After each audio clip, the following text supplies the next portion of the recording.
Good morning, children. This is Karan sir, and you are watching Facts Spin Talk. Today, we are going to start this chapter of Class 8, Chapter 1, Civics, the Constitution of India. The Constitution of India, it means Bharat का संविधान. भारत का संविधान.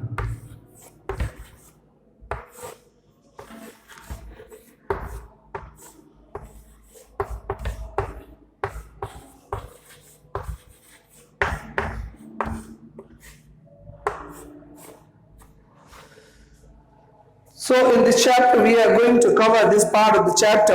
Go to the page number 233. I hope you all are on the same page. Today, we are going to continue this chapter and we will take this part of the chapter ahead today. In this lecture, it is going to be about the legitimacy of law. Have a look at this topic, legitimacy of the law. The Constitution provides the authority to the institutions to implement the law. It means Bharat के संविधान में हमारे देश के कई ऐसी संगठन हैं, कई ऐसी संस्थाएं हैं जिन्हें लॉ बनाने को, लॉ को इम्प्लीमेंट करने का अधिकार दे रखा है. In effect the constitution legitimizes a law. One of the aims of the Indian Constitution is to bring about the social equality.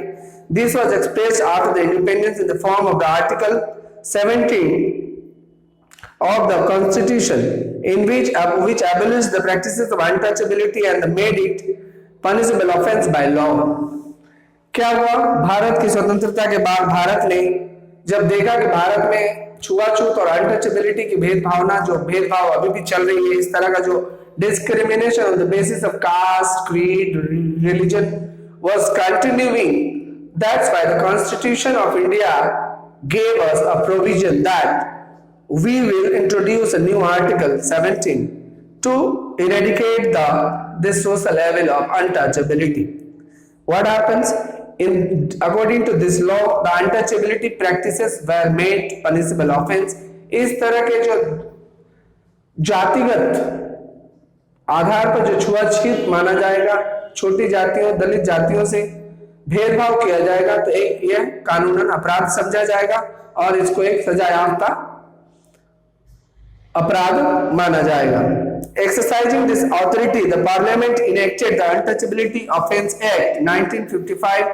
Under this act, हमारे देश की लोकसभा ने इसी बात को संज्ञान में लेते हुए इस पर एक कानून बनाया 1955 में. इस एक्ट के अनुसार क्या क्या चीजें थी, जो प्रमुख बातें थी. Certain act was declared as offence when done on the grounds of the untouchability. कुछ ऐसी चीजें अगर कोई जातिगत भेदभाव के आधार पर करी जाएंगी तो वो एक अनटचेबिलिटी के अंदर, इस सेक्शन के अंदर वो पनिशेबल ऑफेंस माना जाएगा.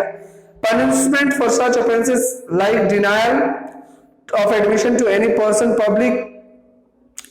to public institutions like place of worship, schools and hospitals, subjecting any person to disability with regard to access of any shop, hotel or with regard to use of the sources of water, road, etc. were formulated. इस अधिनियम के अनुसार यदि किसी व्यक्ति को उसकी जाति के आधार पर उससे भेदभाव करते हुए उसे स्कूल में, हॉस्पिटल में, किसी पूजा पाठ के स्थल पर या पानी लेने की जगह पर, किसी दुकान में, किसी होटल में, किसी सड़क पर चलने से उसे रोका जाता है अगर उसके सिर्फ छोटी जाति के होने के कारण, तो यह एक आपराधिक मामला माना जाएगा और उस पर कार्रवाई की जाएगी. An amendment to this act was done in 1976, declared the practice of untouchability a legal offence punishable by law of imprisonment of for 1 or 2 years. इस तरह की जो घटनाएं होंगी, जो अनटचेबिलिटी की प्रैक्टिस करते हुए कोई यदि दोषी पाया जाता है, उसे 1 या 2 वर्ष की सजा होगी, jail. The prohibition of untouchability in the Constitution has thus been given in a realistic and effective state by this act. इसी से लेकर के हमारे इस कानून के वजह से इसे एक बहुत बढ़िया मजबूती से इस कानून को लागू किया गया. Making of the Indian constitution, अगला टॉपिक है हमारा, किस तरह से भारत की संविधान की रचना हुई, भारत का संविधान किसने बनाया, कैसे बनाया, कौन कौन से लोग शामिल थे. इस पार्ट ऑफ द चैप्टर में हम इस बात पर डिस्कस करेंगे. Making of the Indian Constitution, as the British decided to leave India, they decided to set up a constituent assembly. Bharat में जब अंग्रेजों ने भारत को आजाद करने का निर्णय लिया कि हम अब भारत छोड़कर चले जाएंगे यहाँ से, उन लोगों ने साथ ही साथ एक और बात का ध्यान रखा कि उन लोगों ने कॉन्स्टिट्यूएंट असेंबली बनाने का एक निर्णय दिया, जिसे कि हमारे भारतीय लोगों को सुझाव दिया कि आप एक कॉन्स्टिट्यूएंट असेंबली का निर्माण कीजिए, जिसमें कि एक संविधान सभा का निर्माण कीजिए। कुछ लोग होंगे, कुछ उसमें चिंतक विचारक विद्वान लोग बैठेंगे और अपनी अपनी तरफ से अपने पॉइंट ऑफ व्यूज को डाल करके उसमें एक ऐसी संविधान, ऐसी नियमावली और कानून की किताब का निर्माण करेंगे, जिससे कि देश को आगे एक लोकतांत्रिक रूप में चलने में मदद होगी। सभी लोगों के लिए एक जैसा कानून होगा, सभी लोग उस कानून को सर्वोपरि मानकर देश में एक जिम्मेवार नागरिक की भूमिका का निर्वहन करेंगे। तो कॉन्स्टिट्यूशन ऑफ इंडिपेंडेंट इंडिया, स्वाधीन भारत के संविधान के निर्माण के लिए उन्होंने सुझाव दिया। However, Motilal Nehru and 8 other Congress leaders had drafted a constitution for India as far back as 1928. Motilal Nehru के साथ साथ भारत के भारतीय राष्ट्रीय कांग्रेस के कुछ बड़े नेता, 8 और नेताओं ने मिलकर 1928 में भारत की आजादी से कई वर्ष पहले ही, लगभग 21 वर्ष पहले ही, माफ कीजिएगा 19 वर्ष पहले ही उन लोगों ने एक फ्रेमवर्क, एक ब्लूप्रिंट, एक खाका तैयार कर लिया था भारत का संविधान कैसा होना चाहिए। और पहली बार कराची के सेशन पर इस विषय पर चर्चा किया गया कि किस तरह से भारतीय संविधान बनेगा, और दोनों ही डेलिब्रेशंस में इस तरह की बातों पर बेसिक वैल्यूज, जो मुख्य बातें थी, जो मुख्य मूल्य थे हमारे संविधान की, वो सारी बातों को हमारे सारे नेताओं द्वारा स्वीकार किया गया। और इसमें मुख्य बातें, जो 3 तरह की बातें थी, वो था यूनिवर्सल एडेड franchise, right to freedom and equality, सभी को मताधिकार देने की बात की गई थी, सभी लोगों को स्वाधीनता और समानता का अधिकार देने की बात की गई थी, और साथ ही साथ जो हमारे देश में अल्पसंख्यक होंगे, अल्पसंख्यक उस जाति या वर्ग के लोगों को माना जाता है जिनकी आबादी किसी एक खास इलाके में 10% से कम हो, उन्हें हम अल्पसंख्यक मानते हैं। परंतु उसी ग्राउंड्स पर कुछ लोगों को जो दिया गया अल्पसंख्यक का तमगा, ये ज्यादा प्रतिशत आबादी होने के बावजूद भी उस माइनॉरिटी के स्टेटस को आगे भी कंटिन्यू करते हैं। कॉन्स्टिट्यूएंट असेंबली, अब जो हमारे संविधान सभा का गठन हुआ, ये कैसे हुआ, इसमें कौन कौन से लोग थे, इसकी रूपरेखा क्या थी, कौन सारे इसमें विचारक, थिंकर और विद्वान शामिल थे। The Constituent Assembly was dominated by the leaders of the freedom movement such as Dr. Rajendra Prasad, Dr. Bhimrao Ambedkar, Pandit Jawaharlal Nehru, Sardar Patel, Maulana Azad, Sarojini Naidu and Vijay Lakshmi Pandit were the women members of the Constituent Assembly. इस संविधान सभा में मुख्य रूप से हमारे देश में स्वतंत्रता संग्राम में बढ़ चढ़ कर हिस्सा लेने वाले लोग थे, जिसमें पंडित जवाहरलाल नेहरू शामिल थे, डॉक्टर राजेंद्र प्रसाद थे, भीमराव अंबेडकर थे, सरदार पटेल थे, मौलाना आजाद थे। साथ ही साथ में अगर महिलाओं की बात की जाए तो 2 महिलाएं इसमें थी, सरोजिनी नायडू जी और पंडित नेहरू की बहन थी विजय लक्ष्मी पंडित। ये सारी महिलाएं, 2 महिलाएं इसमें मुख्य रूप से थी। The first meeting of the Constituent Assembly took place on 9 December 1946. Dr. Rajendra Prasad was elected as the president of the Constituent Assembly and Dr. Bhimrao Ambedkar was elected as the chairman of the drafting committee. तो पहली जो संविधान सभा की बैठक हुई यह 9 दिसंबर 1946 को हुई।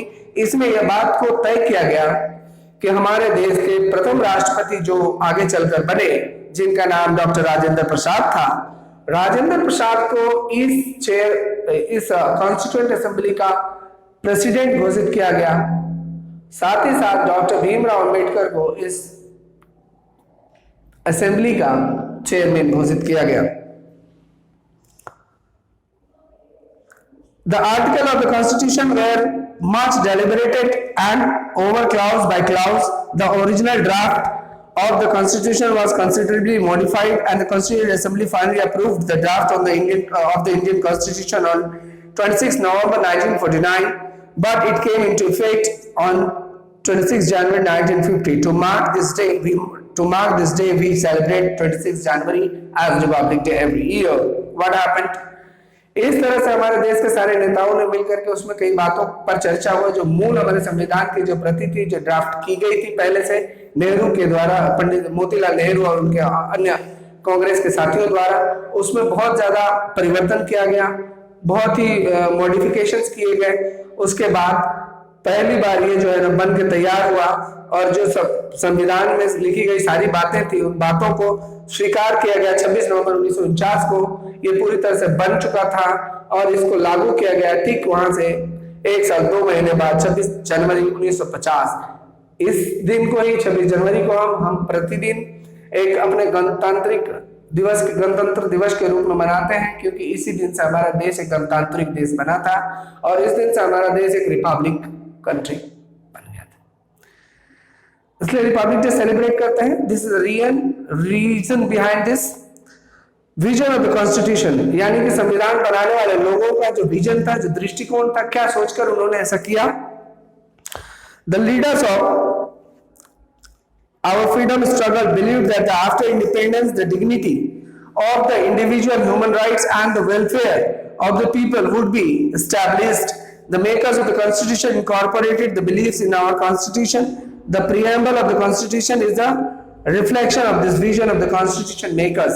हमारे संविधान निर्माताओं ने इस बात का ध्यान रखा कि हमारा जो संविधान होगा, ये हमारी संविधान हमारे देश के नागरिकों को उनके मानवाधिकारों को दिलाने में, उनके अधिकारों की रक्षा करने में और उनके कल्याण के कार्यों को करने के की जो भावना होगी उसको स्थापित करेगा लोगों के हृदय में। साथ ही साथ the makers of the constitution incorporated the belief of the in our constitution, इन लोगों ने हमारे कॉन्स्टिट्यूशन में सभी लोगों को आस्था रखने की बात कही है। और जिस तरह से हमारे संविधान का पहला पन्ना प्रीएम्बल जिसे हम कहते हैं, उसमें लिखी गई जो बातें उसे आप पढ़िएगा, we the people of India करके उसमें स्टार्ट होता है। इसको आप पढ़ेंगे तो आपको पता चलेगा संविधान सभा के निर्माण में शामिल सदस्यों की क्या विजन था, क्या दृष्टिकोण था, किस किस विचार से, किस भावना से उन लोगों ने संविधान का निर्माण किया। प्रीएम्बल क्या कहता है? The preamble is the brief introductory note of the beginning of our constitution.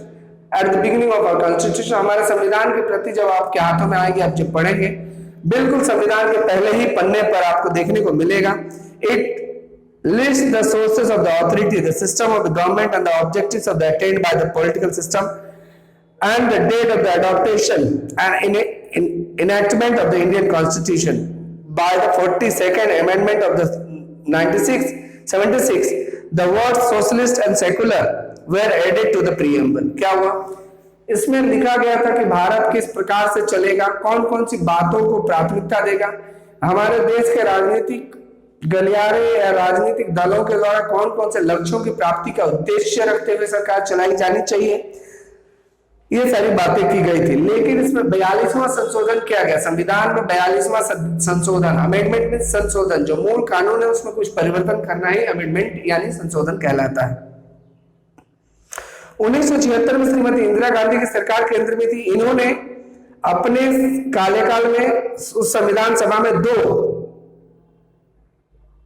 परिवर्तन किए, 2 शब्दों का प्रीएम्बल में नया जुड़ाव किया, उसमें ऐड किया गया।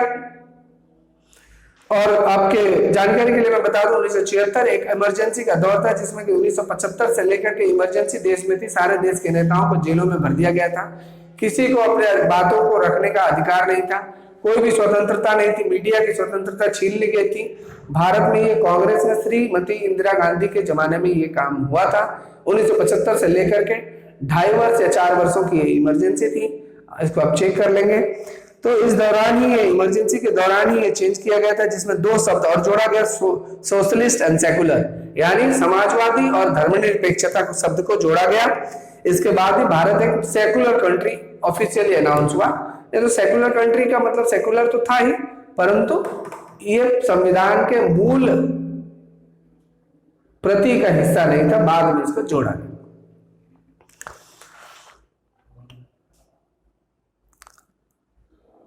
Though the preamble is not enforceable by law, it provides a key to the understanding of the interpretation of the Constitution. It has therefore been described as the soul of the Constitution. जो preamble है, इसको संविधान की आत्मा कहा गया है। इसे आप समझेंगे और जानेंगे तब आपको ये पता चलेगा कि संविधान हमारा क्या चाहता है, क्या मांगता है और इसकी आवश्यकता क्या है, इसका उद्देश्य क्या है। Democratic Republic. The first and the last lines of the preamble state that the people of India are adopting and enacting the constitution for themselves इस संविधान का हम अपने लिए इसको स्वीकार करते हैं तथा इस पे उल्लेखित बातों पर हम अक्षरशः अमल करेंगे, इसे लेकर चलेंगे। This shows adoption of the democracy as the basis of the governance. The idea of a democratic republic, which is the preamble present in the democratic, not only from the political but also from the social point of view. In other words, it visualizes not only a democratic form of government but also a democratic society infused with the spirit of the justice, liberty, fraternity and equality. तो हमारे संविधान में मुख्य रूप से इन बातों का ध्यान रखा गया कि हमारे समाज में क्या क्या मिलना चाहिए, समाज में क्या क्या चीजें मौजूद रहनी चाहिए। न्याय, जस्टिस होना चाहिए, सभी के लिए न्याय होना चाहिए, लिबर्टी, सभी को स्वाधीनता और आजादी मिलनी चाहिए, फ्रेटर्निटी यानी भाईचारा होनी चाहिए, साथ ही साथ हम सभी में इक्वालिटी और समानता का भाव होना चाहिए। कोई बड़ी जाति, कोई बड़ा नहीं, कोई छोटा नहीं, ऊंच नीच का भेदभाव नहीं होना चाहिए, किसी तरह की कोई छुआछूत का डिस्क्रिमिनेशन नहीं होना चाहिए। Common to all forms of democracy is the participation of people directly or indirectly. India has adopted a representative parliamentary democracy model of government. हमारे देश में लोगों के द्वारा चुने गए प्रतिनिधियों के द्वारा जो लोकसभा में चयनित हमारे सदस्य जाएंगे, उनके द्वारा बनाए जाने वाले कानूनों पर ही देश चलेगा। इस प्रकार के मॉडल ऑफ द गवर्नमेंट को हमने चुना, हमारे संविधान ने चुना। Elections are held for every office including the head of the country. राष्ट्रपति से लेकर प्रधानमंत्री, मुख्यमंत्री सभी के लिए चुनाव किए जाएंगे। लोगों के मत से उनके प्रतिनिधि और उनके मुखिया, प्रधानमंत्री, मुख्यमंत्री को चुना जाएगा। Equality in the political sphere gives each adult citizen of the power to vote freely. Socio-economic problems like poverty, health and inequalities were meant to be tackled in the constitution to ensure social democracy. लोगों को social democracy देने के लिए इन बातों का ध्यान रखने के लिए दिया गया था। Equality in the political sphere gives us adult citizen to power to vote freely. हमारे संविधान ने सभी नौजवानों को जो 18 वर्ष से ऊपर के हैं सभी को वोट डालने का मताधिकार दिया है। साथ ही साथ socio economic problems like poverty, health and inequalities were meant to be tackled in the constitution to ensure the social democracy. समाज में लोकतंत्र की बहाली के लिए लोगों में समानता और इनइक्वालिटीज को एरिडिकेट करने का, गरीबी से लड़ने का, स्वास्थ्य संबंधी समस्याओं से लड़ने का पूरी व्यवस्था इसमें दी गई थी, बताई गई थी। तो आज हम यहीं तक इसको पढ़ेंगे और आगे हम लोग अगले दिन इस चैप्टर में कवर करेंगे। जस्टिस, लिबर्टी, इक्वालिटी, फ्रेटर्निटी इत्यादि टॉपिक्स को हम आगे कवर करेंगे। I think 1 or 2 classes will more be required to conclude this chapter, and I hope you all are fine. Today I give you one homework. Please note it down in your rough copy. Write it in your rough copy. Send it to me in the group between 6 o'clock to 7 o'clock today. And you have to define some of the, write 5 more definition from this chapter. As I taught you today, you have to write down 5 more definitions. Thank you. Have a nice day.